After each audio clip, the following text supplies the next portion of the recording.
في أبي هريرة رضي الله عنه أن النبي صلى الله عليه وسلم جاءه رجل يتقاضاه فأغلظ له فهم به أصحاب النبي صلى الله عليه وآله وسلم. The hadith tonight is in the collection of both Imam Bukhari and Muslim and is narrated to us by Abu Hurairah.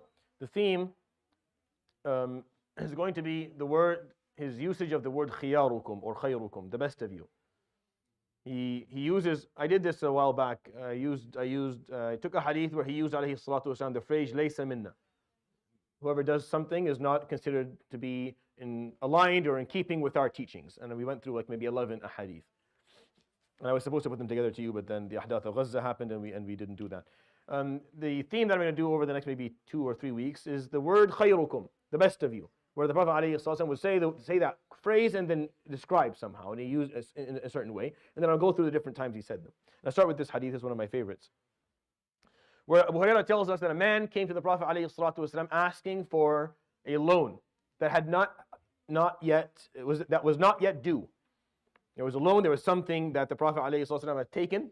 He never took loans for himself ﷺ. He always, whenever he took a loan from someone, it was to give to someone else who was asking for something, and then he would, pay the person back from different, from his own wealth or whatever came from Bayt Mal al-Muslimin. He would find ways to pay it off. So a man came asking for a loan that was not yet due, فَأَغْلَظَ لَهُ, and he used disrespectful phrases when speaking to the Prophet ﷺ. فَهَمَّ بِهِ أَصْحَابُ النَّبِي. The Sahaba started to get upset, and they almost like disciplined him, or they almost went to him and physically beat him up he was being very rude. فَقَالَ عَلَيْهِ الصَّلَاةُ وَالسَّلَامُ دَعُوهُ. And this has nothing, this is my favorite phrase in the hadith. It's not actually why I'm telling you this hadith, but I love this phrase. And فَإِنَّ لِصَاحِبِ الْحَقِّ مَقَالًا. So let him be. Because indeed, صاحب الحق, the person who has a right to speak. فإن لصاحب الحق مقالة. مقالة means words, the right of speech. Meaning, leave him because he has a right. We took something from him and we have not yet given it back.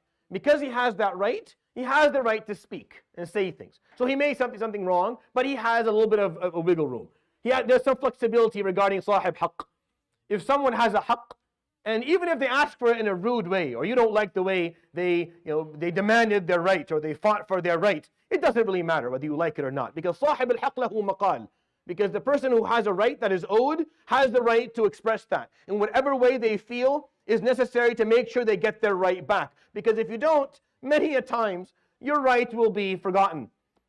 Purposefully, or maybe by mistake, but your right can easily be forgotten, and then you could end up with mazloom, oppressed. So if you have a right, and it's not been met yet, then you have the right to speak, and you have the right to express that in whatever.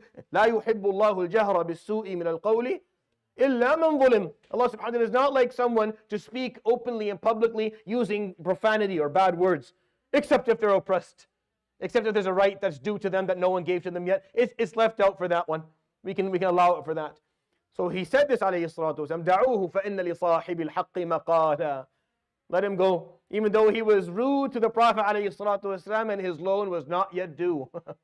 And he still had the flex, you leave him alone.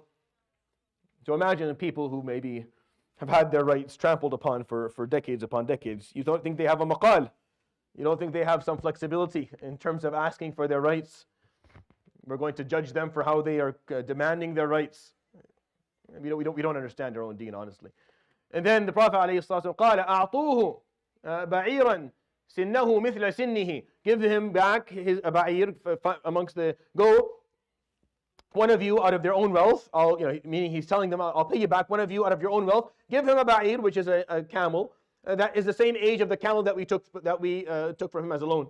فقالوا يا رسول الله لم نجد إلا بعيرا أمثل من سنه.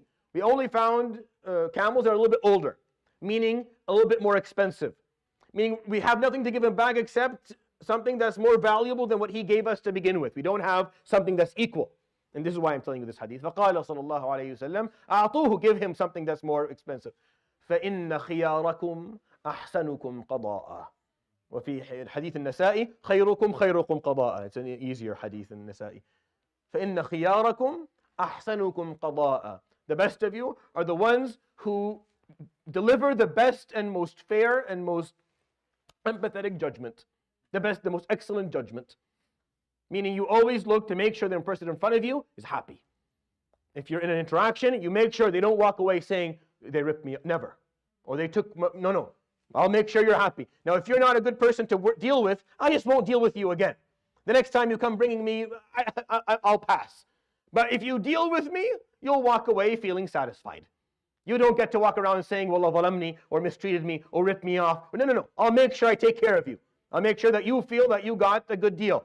But if I don't like your ethics or your morals, the way you treated me, never again. I'll just never buy anything from you again. I'll just never sell you anything again. We'll never have any financial transactions. فَإِنَّ خَيْرَكُمْ أَحْسَنُكُمْ قَضَاءً. The ones who give judgment that has the most fairness and justice in it, and has the most empathy in it as well. And that's why the Prophet ﷺ give him something more, so he doesn't walk around saying that Wallahi Rasulullah Muhammad mistreated me, or no, here, give it to him, give him more. We'll just never do business with him again, and they never did. And in a narration that's not authentic but exists in some of the books of Seerah, that he would come back years later begging to have them take loans from him, and they would refuse. He would come back begging to do business with the Muslims, or to offer, here, take a loan from me, and they would refuse to work with him. And he would lose his wealth. So be careful in how you act. Yani. But فَإِنَّ لِصَاحِبِ الْحَقِّ مَقَالًا. If someone has a right, they have a right to express that in whatever means necessary to make sure their right is not forgotten. And I think the hadith is very, very deep. Honestly, there's a lot to talk about. I'll end with that. I think there's a dars with Sheikh Mustafa, is there? I think is your last one this semester. Is it your last? His last one this semester in tafsir. So if you want to listen to it, that's great. يروي الإمامان البخاري ومسلم كل في صحيحه عن أبي هريرة رضي الله عنه أن رجلا أتى النبي صلى الله عليه وآله وسلم يتقاضاه فأغلظ له فهم بي أصحاب النبي فقال صلى الله عليه وآله وسلم دعوه فإن لصاحب الحق مقالا ثم قال أعطوه بعيرا سنه مثل سنه فقالوا لا نجد إلا بعيرا أمثل من سنه فقال أعطوه فإن خياركم أحسنكم قضاء. صدق رسول الله صلى الله عليه وسلم. سبحانك وبحمدك لا إله إلا أنت أستغفرك وأتوب إليك. وصلى الله وسلم وبارك على نبينا محمد وعلى آله وصحبه أجمعين.